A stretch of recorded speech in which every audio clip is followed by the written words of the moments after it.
Okay students, இன்னைக்கு inline functions பற்றி பார்க்கலாம். C++ல ஒரு இம்பார்ட்டன்ட் டாபிக். ஃபங்க்ஷன்ஸில் வந்து நிறைய டைப்ஸ் இருக்குது. ஸோ ஃபங்க்ஷன்ஸில் என்னென்ன டைப்ஸ் அப்படின்னு பார்த்தீங்கன்னா user define functions, built-in functions, அந்த மாதிரி இன்லைன் ஃபங்க்ஷன்ஸ்ன்றதும் ஒரு டாபிக். ஸோ ஜென்ரலாக வந்து ஃபங்க்ஷன்ஸ் வந்து எப்படி இருக்கும் அப்படின்னா 3 பார்ட்ஸ் இருக்கும். First function declaration, another one is function calling, and last one is function definition. So function டெஃபினேஷனில் தான் நம்ம அந்த ஃபங்க்ஷன் என்ன வேலை செய்யுது அப்படின்ற ஒரு இம்ப்ளிமெண்டேஷன் கொடுத்துருக்கோம் நம்ம கோடிங். ஓகேங்களா? ஸோ இதில் மெயின் 2 பார்ட் எதுனா function calling and function definition.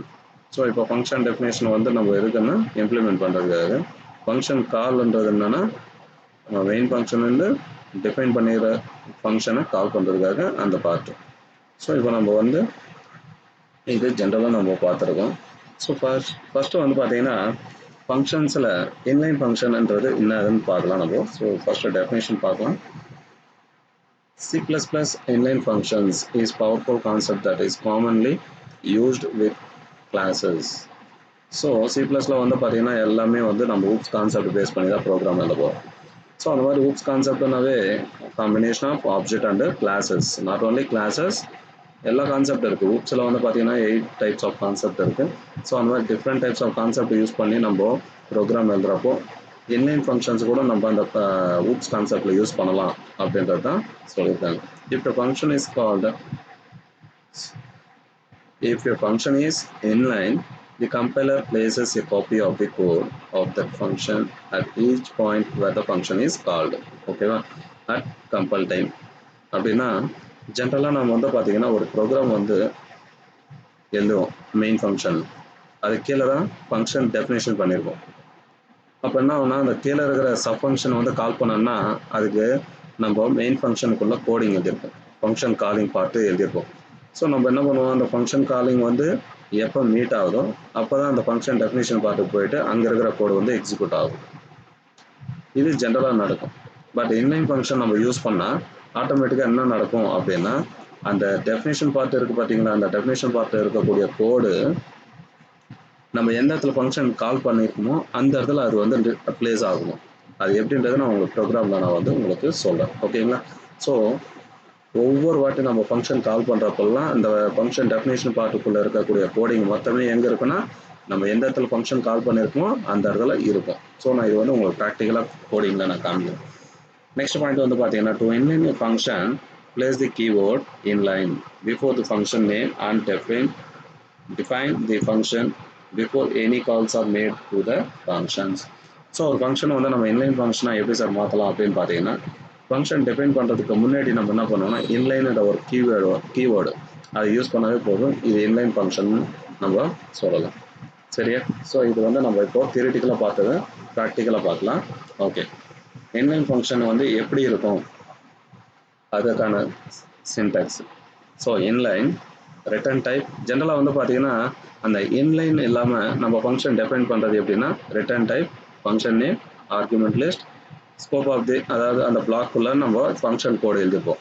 ஆமாம் தானே? பட் இன்லைன் ஃபங்க்ஷன் என்னன்னா சேம் ஆஸ் இட் இஸ், எப்படி நம்ம ஒரு ஃபங்க்ஷன் டிஃபைன் பண்ணணுமோ அதே மாதிரி தான். சரியா? அந்த ஃபங்க்ஷன் டிஃபைன் பண்ணுறதுக்கு ரிட்டர்ன் டைப் இருக்குது பார்த்தீங்களா, அதுக்கு முன்னாடி வந்து இன்லைன் என்ற ஒரு கீவேர்டை யூஸ் பண்ணவே போதும். ஆட்டோமேட்டிக்காக அந்த ஃபங்க்ஷன் வந்து இன்லைன் ஃபங்க்ஷனாக மாதிரி வேலை செய்யும். ஜென்ரலாக நார்மலாக ஒரு ஃபங்க்ஷன் எப்படி வேலை செய்யும், இன்லைன் ஃபங்க்ஷன் எப்படி வேலை செய்யும், இதனால் என்ன அட்வான்டேஜ் நம்ம அது கிளியராக நம்ம பார்க்கலாம். ஓகேவா?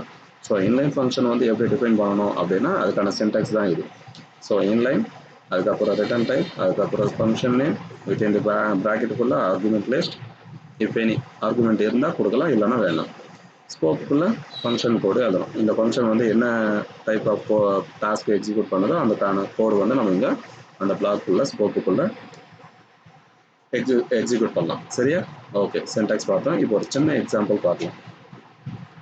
சரி, இப்போ இந்த ப்ரோக்ராம் வந்து பார்த்தீங்கன்னா இன்லைன் ஃபங்க்ஷன். ஃபஸ்ட்டு பாருங்கள், ஜென்ரலாக வந்து ஒரு ஃபங்க்ஷன் வந்து எப்படின்னா மெயின் ஃபங்க்ஷன்லேருந்து தான் ஸ்டார்ட் ஆகும். எந்த ஒரு ப்ரோக்ராமாக இருந்தாலும் மெயின் ஃபங்க்ஷன்லேருந்து தான் ஸ்டார்ட் ஆகும். ஆமாவா இல்லையா? ஸோ இப்போ வந்து பாருங்கள், மெயின் ஃபங்க்ஷன் இருக்குது, ஆனால் அந்த மெயின் ஃபங்க்ஷனுக்கு மேலே வந்து இன்லைன் ஃபங்க்ஷன், அதாவது சப் ஃபங்க்ஷனுக்கு இன்லைனாக கீபோர்டு யூஸ் பண்ணதுனால அது இன்லைன் ஃபங்க்ஷனாக நம்ம கன்சிடர் பண்ணுறோம்.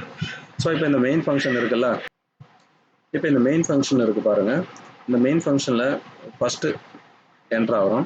அதுக்குள்ளே ஃபஸ்ட்டு ஸ்டேட்மெண்ட் என்னன்னா C out statement. So C out ஸ்டேட்மெண்ட்டில் என்ன இருக்குது, டபுள் கோட்ஸ்குள்ளே என்ன இருக்கோ அது அப்படியே எக்ஸிக்யூட் ஆகும், அதாவது பிரிண்ட் ஆகும் அவுட் புட் ஸ்க்ரீனில். இன்சர்ஷன் ஆப்ரேட்டர் இங்கே வெளியில் வந்து பார்த்தீங்கன்னா இங்கே வரும், இங்கே பாருங்கள். ஸோ மேக்ஸ் ஆஃப் 20,10 அப்படின்னா என்ன ஆகும்னா மேக்ஸ்ன்ற ஃபங்க்ஷன் வந்து அதுக்குள்ளே 2 பேராமீட்டர் வேல்யூஸை பாஸ் பண்ண போகுது. இது வந்து நேராக எங்கே போகும்னா இந்த மேக்ஸ் 20,10னா இது நேராக மேக்ஸ்ன்ற ஃபங்க்ஷன் எங்கே டிஃபைன் பண்ணியிருக்காங்களோ அந்த இடத்துக்கு டைரக்ட் பண்ணும். அப்போனா என்ன ஆகும், இதனுடைய இந்த இந்த லைனுடைய எக்ஸிக்யூஷன் வந்து எங்கே டைரக்ட் பண்ணுதுன்னா இங்கே டிஃபைன் பண்ணியிருக்கும் பார்த்தீங்களா மேக்ஸ் என்ற ஃபங்க்ஷனை, இந்த மேக்ஸ் என்ற ஃபங்க்ஷனை கால் பண்ணும். ஸோ எக்ஸ் என்ற பேராமீட்டருக்கு அங்கே ஃபஸ்ட்டு பேராமீட்டர் வேல்யூ என்னமா 20. ஸோ அந்த 20ன்றது இந்த எக்ஸுக்கு டைரக்ட் பண்ணுது, 10ன்றது ஒய்க்கு டைரக்ட் பண்ணுது. ஆமாம் தானே? ஓகே. இப்போ என்ன பண்ண போகுதுன்னா மேக்ஸிமம் வேல்யூ கண்டுபிடிக்க போகுது. இந்த ஃபங்க்ஷனை யூஸ் பண்ணுறோம், மேக்ஸ் என்ற ஃபங்க்ஷனை யூஸ் பண்ணி மேக்ஸிமம் வேல்யூ எது அதுக்கான ஒரு சின்ன கோடு தான் நம்ம இதுக்குள்ளே எழுதியிருக்கோம். ஸோ ரிட்டர்ன் வேல்யூ ஏதோ ரிட்டர்ன் பண்ண போகுது. என்ன வேல்யூனா அது பாருங்கள். இப்போ இது வந்து கண்டிஷனல் ஆப்ரேட்டர். இந்த கோலனு இந்த கொஸ்டின் மார்க்லாம் இருந்தால் இந்த மாதிரி ஒரு ஸ்டேட்மெண்ட் எழுதுனா இது வந்து கண்டிஷனல் ஆப்ரேட்டரை யூஸ் பண்ணி இந்த லைன் எழுதியிருக்காங்க. ஸோ இப்போ வந்து பாருங்கள் X greater than Y question mark X colon Y which means இது வந்து கண்டிஷன். இந்த கண்டிஷன் ட்ரூ ஆனால் கொஸ்டின் மார்க் பக்கத்தில் இருக்கிற வேல்யூ ரிட்டர்ன் பண்ணும். இன்கேஸ் இந்த கண்டிஷன் ஃபால்ஸ் ஆனால் கோலனுக்கு பக்கத்தில் இருக்கிற வேல்யூ எக்ஸிக்யூட் ஆகும். ஓகேவா? ஸோ இப்போ நம்ம எக்ஸோட வேல்யூ வந்து 20ன்னு எடுத்துருக்கோம். ஆமாவா? So 20 greater than Y value என்ன 10. So 20 greater than 10 condition true. So condition ட்ரூன்னா நான் என்ன சொன்னேன்? So when the given condition is true it will goes to x part, அதாவது x வேல்யூ ரிட்டர்ன் பண்ணுன்னு சொன்னேன். அப்போ x வேல்யூ என்னது இப்போ 20. ஸோ அப்போ இந்த 20ன்ற வேல்யூ என்ன பண்ணுதுன்னா ரிட்டர்ன் பண்ணுது. ஸோ இந்த ரிட்டர்ன் பண்ணி எங்கே பிரிண்ட் ஆகுது, இந்த இடத்துல பிரிண்ட் ஆகும். ஸோ மேக்ஸ் ஆஃப் 20,10 இந்த ஃபங்க்ஷன் வந்து என்ன பண்ணுன்னா இது ஜஸ்ட் ஃபங்க்ஷன் கால் மட்டும்தான். இது மெயின் ஃபங்க்ஷனுக்குள்ளே இந்த மாதிரி நம்ம கொடுத்தா அது ஃபங்க்ஷன் கால்னு சொல்லுவாங்க. இந்த ஃபங்க்ஷன் காலிங்னா இந்த மேக்ஸ் என்ற ஃபங்க்ஷன் எங்கே டிஃபைன் பண்ணியிருக்காங்களோ அங்கே போய் கால் பண்ணணும். அதனால தான் அது பேர் வந்து ஃபங்க்ஷன் கால்னு சொல்லியிருப்போம். ஆமாவா? சரி, இப்போது நான் என்ன சொன்னேன் நல்லா கவனிங்க. ஸோ சார் இந்த ப்ராசஸ் தான் நம்ம வந்து சி லாங்குவேஜில் படிச்சலவா, மறுபடியும் நம்ம இந்த ப்ராசஸ் படிக்கிறோம். ஓகே, பட் இன்லைன்ன்ற வேர்டுக்கு இங்கே வந்து என்ன சார் ஒரு யூஸ் அப்படின்னு நீங்கள் கேட்கல. ஸோ நானே சொல்கிறேன். இப்போ இந்த இன்லைன்னால நமக்கு என்ன சார் அட்வான்டேஜ், என்ன யூசஸ் அப்படின்னு கேட்டிங்கன்னா, இப்போ நான் சொன்னேன் பார்த்தீங்களா, இப்போ நான் ஒரு ப்ராசஸ் சொன்னேன். இப்போ மெயின் ஃபங்க்ஷனுக்குள்ளே என்ட்ரு ஆகிறோம், சி அவுட் இந்த டபுள் கோட்ஸில் இருக்கிறது அப்படியே பிரிண்ட் ஆகுது. பிரிண்ட் ஆகிட்டு இந்த மேக்ஸ் ஆஃப் 20,10 என்ற ஃபங்க்ஷன் தான் ஆகுது. நேராக எங்கே டிஃபைன் பண்ணியிருக்காங்களோ மேக்ஸ் என்ற ஃபங்க்ஷன் எங்கே டிஃபைன் பண்ணியிருக்காங்களோ அங்கே கால் பண்ணும். கால் பண்ணால் எக்ஸ் வேல்யூ 20யும் ஒய் வேல்யூ 10ம் பாஸ் பண்ணும். உள்ளே போயிட்டு சம் ஸ்டேட்மெண்ட் எக்ஸிக்யூட் ஆகுது. ஸ்டேட்மெண்ட் எக்ஸிக்யூட் ஆனதுக்கப்புறம் லாஸ்ட்டில் ஏதோ ஒரு வேல்யூ ரிட்டர்ன் பண்ணுது. ரிட்டர்ன் பண்ண வேல்யூ நம்மளுக்கு எங்கே வந்து பிரிண்ட் ஆகும், இந்த இடத்துல வந்து பிரிண்ட் ஆகுமா, மெயின் ஃபங்க்ஷனுக்கு மறுபடியும் ரிட்டர்ன் பண்ணுமா. ஸோ இவ்வளோ ப்ராசஸ் நடக்கும் ஜென்ரலாக ஒரு ஃபங்க்ஷன் கால் பண்ணோம். ஆமாவா? பட் எப்போ நம்ம வெளியில் இருக்கிற ஃபங்க்ஷனுக்கு நம்ம இன்லைன் ஒரு நேம் வந்து அசைன் பண்ணிட்டோமோ, எப்போ ஒரு நார்மல் ஃபங்க்ஷனை இன்லைன் ஃபங்க்ஷனை மாற்றிட்டோமோ அப்போ ஆட்டோமேட்டிக்காக என்ன பண்ணுன்னா, இப்போ நான் சொன்னேன் பார்த்தீங்களா, இந்த ப்ராசஸ் எதுவுமே நடக்காது. என்ன ப்ராசஸ் சார் அப்படின்னு கேட்டிங்கன்னா, மேக்ஸ் இந்த மெயின் ஃபங்க்ஷனுக்குள்ளே இந்த லைன் வந்து எக்ஸிக்யூட் பண்ணுறப்போ இந்த மேக்ஸ் என்ற ஃபங்க்ஷன் நேராக இதை போய் கால் பண்ணுன்னு சொன்னேன். கால் பண்ணி வேல்யூஸ் பாஸ் பண்ணும், உள்ளே எக்ஸிக்யூட் ஆகும். எக்ஸிக்யூட் ஆனதுக்கப்புறம் வேல்யூ ரிட்டர்ன் ஆகும், மறுபடியும் மெயின் ஃபங்க்ஷனுக்குள்ளே வரும் அப்படின்னு சொன்னல. ஸோ மெயின் ஃபங்க்ஷன்லேருந்து அந்த சப் ஃபங்க்ஷன் கால் பண்ணோம், சப் ஃபங்க்ஷனில் ப்ராசஸ் ஆகிட்டு மறுபடியும் என்ன பண்ணோம் மெயின் ஃபங்க்ஷனுக்கு வரும்னு சொன்னல. இந்த ப்ராசஸே நடக்காது. எப்போ ஃபங்க்ஷனுக்கு இன்லைன் ஏதாவது ஒரு சப் ஃபங்க்ஷனுக்கு இன்லைன் ஒரு நேம் கொடுத்தா. அப்போ என்ன சார் அப்போ ஆன்சரை வராதா சார் அப்படின்னா, இந்த ப்ராசஸ் தான் ஆகாதுன்னு சொன்னேன் நான். ஓகேவா? இப்போ நான் இந்த ப்ராசஸ் வந்து மெயின் ஃபங்க்ஷன்லேருந்து சப் ஃபங்க்ஷனுக்கும் சப் ஃபங்க்ஷன்லேருந்து மெயின் ஃபங்க்ஷனுக்கும் ட்ரான்ஸ்ஃபர் ஆகுது பார்த்தீங்களா, அந்த டைரக்ட் பண்ணுதுன்னு சொன்ன பார்த்தீங்களா, அது எதுவுமே நடக்காது. அப்போ என்ன சார் ஆகும் அப்படின்னா, இந்த எப்போ ஒரு ஃபங்க்ஷனுக்கு நம்ம இன்லைன்னு கொடுத்தோமோ அப்போ என்ன ஆகும்னா இந்த ஃபங்க்ஷன் கோடு, இந்த இன்லைன் ஃபங்க்ஷன் கோடு வந்து ஆட்டோமேட்டிக்காக நம்ம எங்கெல்லாம் நம்ம ஃபங்க்ஷன் கால் யூஸ் பண்ணியிருக்கோமோ அங்கெல்லாம் என்ன பண்ணணும்னா அந்த கோடு வந்து அந்த இடத்துல ஆட்டோமேட்டிக்காக கம்பைலர் என்ன பண்ணணும்னா ப்ளேஸ் பண்ணிடும். அதுதான் நம்மளுக்கு ஒரு ஃபர்ஸ்ட் பாயிண்ட் சொல்லியிருக்கேன் நான். ஸோ ஒரு ஃபங்க்ஷன் இன்லைனாக மாற்றிட்டிங்கன்னா அந்த இன்லைன் ஃபங்க்ஷனுக்குள்ளே இருக்கிற கோடு வந்து நம்ம எங்கெல்லாம் ஃபங்க்ஷன் கால் பண்ணியிருக்கோமோ அங்கே ப்ளேஸ் பண்ணிடும். சரி சார், இதனால் நமக்கு என்ன சார் அட்வான்டேஜ் அப்படின்னு பார்த்தீங்கன்னா டைம் சேவ் ஆகும் நம்மளுக்கு. எப்படி சார் டைம் சேவ் ஆகும் அப்படின்னா, இப்போ நான் இப்போ மெயின் ஃபங்க்ஷன்லேருந்து நான் என்ன பண்ணுறேன், இந்த மெயின் ஃபங்க்ஷன்லேருந்து மேக்ஸ் என்ற ஃபங்க்ஷனை வச்சு கால் பண்ணுறேன். இங்கே போதா இந்த ஃபங்க்ஷன் வெளியில் இருக்கிற சப் ஃபங்க்ஷன் கால் பண்ணுதா, அந்த ஃபங்க்ஷனுக்கு வேல்யூ பாஸ் பண்ணுது. பாஸ் பண்ண வேல்யூ இங்கே கால்குலேஷன் பண்ணுது. கால்குலேஷன் பண்ண வேல்யூ ரிட்டர்ன் பண்ணுது. மறுபடியும் ரிட்டர்ன் பண்ண வேல்யூ மறுபடியும் எங்கே வருது, மறுபடியும் மெயின் ஃபங்க்ஷனுக்கு வருதா. ஸோ இவ்வளோ ப்ராசஸ் வந்து அங்கே நடக்காது. எங்கே இன்லைன் ஃபங்க்ஷன் அப்போ நடக்காது. இவ்வளோ ப்ராசஸ் வந்து நார்மல் ஃபங்க்ஷன் வேணால் கால் பண்ணுறப்ப நடக்கும். பட் இன்லைன் ஃபங்க்ஷன் கால் பண்ணுறப்ப நடக்காது. இந்த ப்ராசஸ் எல்லாமே இந்த ப்ராசஸ்க்கு எவ்வளோ டைம் எடுத்துக்குதோ அந்த ப்ராசஸ்க்கான டைம் மொத்தமே இது என்ன பண்ணுன்னா லெஸ் பண்ணிடும். ஓகேவா. இதுதான் டைம் சேவ் பண்ணுறதுக்காக கம்பைலர் வந்து என்ன பண்ணனா ஒரு வாட்டி இப்போ நீங்கள் கூட வந்து பார்த்தீங்கன்னா ஒரு ஒரு நோட்ஸை நான் ஒரு கொஸ்டின் கொடுக்குறேன். அந்த கொஸ்டின் வந்து நீங்கள் என்ன பண்ணீங்கன்னா ஒரு 5 டைம்ஸ் எழுதுங்க அப்படின்னு நான் சொல்கிறேன். நீங்கள் என்ன பண்ணீங்க, ஒரு வாட்டி எழுதுவீங்க, அதே 4 டைம்ஸ் வந்து ஜெராக்ஸ் அடிச்சிடுவீங்க. ஆமாவா இல்லையா. ஸோ ஒரு கோடை வந்து நம்ம 4 டைம்ஸ் ஜெராக்ஸ் பண்ணி அதை ஆட்டோமேட்டிக்காக என்ன பண்ணுவோம், சார் 5 டைம்ஸ் நான் எழுதியிருக்கேன் அப்படின்றத நீங்கள் என்ன பண்ணலாம், சப்மிட் பண்ணிடுவீங்க. ஆமாவா இல்லையா. அந்த மாதிரி தான் இது. ஸோ இன்லைன் ஃபங்க்ஷன்ன்றது என்னன்னா, ஒரு வாட்டி நம்ம வந்து அந்த நார்மல் ஒரு ஃபங்க்ஷனுக்கு வந்து இன்லைன்னு கொடுத்துட்டா அதுக்குள்ளே இருக்கிற கோடு வந்து ஆட்டோமேட்டிக்காக என்ன பண்ணும், இந்த மெயின் ஃபங்க்ஷனுக்குள்ளவே பிளேஸ் ஆகிடும். இந்த மெயின் ஃபங்க்ஷனுக்குள்ளே எங்கே ஃபங்க்ஷன் கால் பண்ணுறோமோ அந்த இடத்துல பிளேஸ் ஆகிடும். அப்படி பிளேஸ் ஆகிடுச்சுன்னா அப்போ என்ன ஆகும், பிளேஸ் ஆகிறதுனால நம்மளுக்கு என்ன அட்வான்டேஜ், அந்த வெளியில் போயிட்டு அந்த ஃபங்க்ஷனுக்கு கால் பண்ண ப்ராசஸ் ஆகிட்டு மறுபடியும் மெயின் ஃபங்க்ஷனுக்குள்ளே வர அந்த டைம் வந்து என்ன ஆகுதுன்னா அந்த இடத்துல சேவ் ஆகுது. ஓகேவா. ஸோ இப்போ நம்ம இந்த ப்ரோக்ராமில் எத்தனை வாட்டி அந்த மேக்ஸ் ஃபங்க்ஷன் வந்து கால் பண்ணுறோம் அப்படின்னா 1 2 3. ஸோ 3 டைம்ஸ் நம்ம வந்து என்ன பண்ணுறோம், வெளியில் போயிட்டு அந்த மேக்ஸ் அந்த ஃபங்க்ஷனுக்கு வேல்யூ பாஸ் பண்ணி மறுபடியும் பாஸ் பண்ண வேல்யூவை கால்குலேட் பண்ணி மறுபடியும் ரிட்டர்ன் பண்ணுற ப்ராசஸிங் டைம் வந்து என்ன ஆகுதுங்க. ஸோ அந்த 3 டைம்ஸை வந்து நம்ம ட்ரான்ஸ்ஃபர் பண்ணுற டைம் வந்து என்ன ஆகுதுன்னா இங்கே சேவ் ஆகுது. வை பிகாஸ் அங்கே அந்த ஃபங்க்ஷனுக்கு வந்து நம்ம என்ன பண்ணியிருக்கோம், இன்லைன்ன்றதை அசைன் பண்ணியிருக்கோம். ஒருவேளை அந்த மேக்ஸ் அந்த ஃபங்க்ஷனுக்கு இன்லைன் அசைன் பண்ணலை அப்படின்னா ஒவ்வொரு வாட்டி அந்த மேக்ஸ் அந்த ஃபங்க்ஷனை கால் பண்ணும். மெயின் ஃபங்க்ஷன்லேருந்து சப் ஃபங்க்ஷன் கால் பண்ணோம், சப் ஃபங்க்ஷன்லேருந்து மெயின் ஃபங்க்ஷனுக்கு மறுபடியும் ரிட்டர்ன் ஆகும்.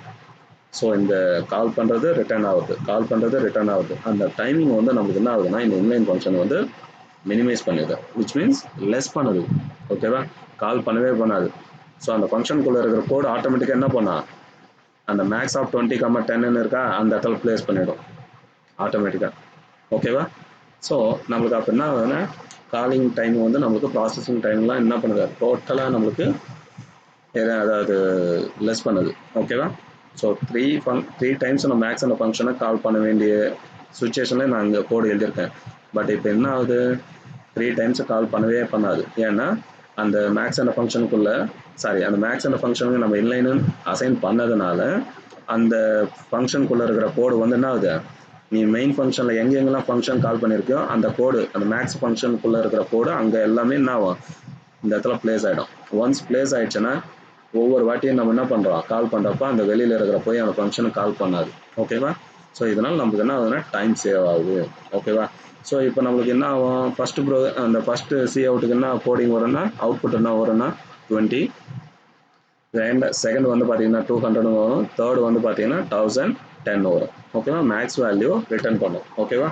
ஸோ டைம் சேவ் ஆகுமா, நமக்கு மெயின் ஃபங்க்ஷன்லேருந்து சப் ஃபங்க்ஷனுக்கு, சப் ஃபங்க்ஷன்லேருந்து மெயின் ஃபங்க்ஷனுக்கான ப்ராசஸிங் டைம் வந்து சேவ் ஆகும். எதனாலனா இந்த இன்லைன் என்ற கீவேர்டு யூஸ் பண்ணுறதுனால. ஓகேவா. ஸோ இதுதான் இன்லைன் ஃபங்க்ஷனுடைய டெஃபினேஷன் எக்ஸ்பிளனேஷன். ஓகே. நெக்ஸ்ட் வந்து பார்த்தீங்கன்னா அட்வான்டேஜஸ் பார்க்கலாம். ஸோ இன்லைன் ஃபங்க்ஷனால் நமக்கு என்ன சார் அட்வான்டேஜ் அப்படின்னு பார்த்தீங்கன்னா, இந்த inline function we don't need to call a function. நான் சொன்னல இப்போ தானே, எப்போ ஒரு ஃபங்க்ஷன் வந்து நம்ம இன்லைன் ஃபங்க்ஷன் எழுதிட்டோமோ ஒவ்வொரு வாட்டியும் நம்ம என்ன பண்ண தேவையில்ல, மெயின் ஃபங்க்ஷன்லேருந்து கால் பண்ண வேண்டியதே இல்லை. ஏன்னா அந்த இன்லைன் ஃபங்க்ஷனுக்குள்ளே இருக்கிற கோட் ஆட்டோமேட்டிக்காக என்ன பண்ணா, நம்ம எங்கே ஃபங்க்ஷன் கால் பண்ணுறோமோ அங்கே ஆட்டோமேட்டிக்காக அங்கே ப்ளேஸ் பண்ணிவிடும் சொன்னல, அதுதான் அங்கே சொல்கிறாங்க. So it does naught cos any over head. அதனால நம்ம எதுவுமே அங்கே கால் பண்ண வேண்டியது இல்லை ஒவ்வொரு வாட்டியும். So it also saves the overhead of the return statement from a function. அந்த வேல்யூ அந்த இன்லைன் ஃபங்க்ஷனுக்குள்ளே இருக்கிற கோடை வந்து ஒவ்வொரு வாட்டி ரிட்டர்ன் பண்ண பார்த்தியா, அந்த கோடை ஆட்டோமேட்டிக்காக நம்மளுக்கு என்ன ஆகும்னா மெயின் ஃபங்க்ஷன்லேயே நம்மளுக்கு என்ன ஆகும்னா ரிட்டர்ன் பண்ணிவிடுமா. ஓகேவா. தேர்ட் பாயிண்ட் வந்து பார்த்தீங்கன்னா it does not require any stack on which we can push or pop the variables as it does not perform any function calling.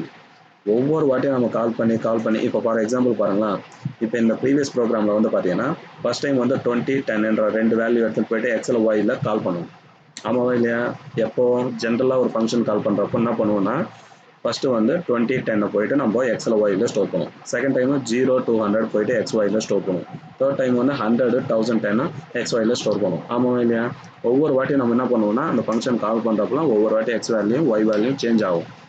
But inline function கொடுத்தனால நம்மளுக்கு என்ன ஆகும்னா ஒவ்வொரு வாட்டி எக்ஸோட வேல்யூ ஒய்யோட வேல்யூ என்ன பண்ண தேவையில்ல, அங்கே கொடுக்க தேவையில்ல. அதுதான் அந்த இடத்துல சொல்கிறாங்க. ஓகேவா?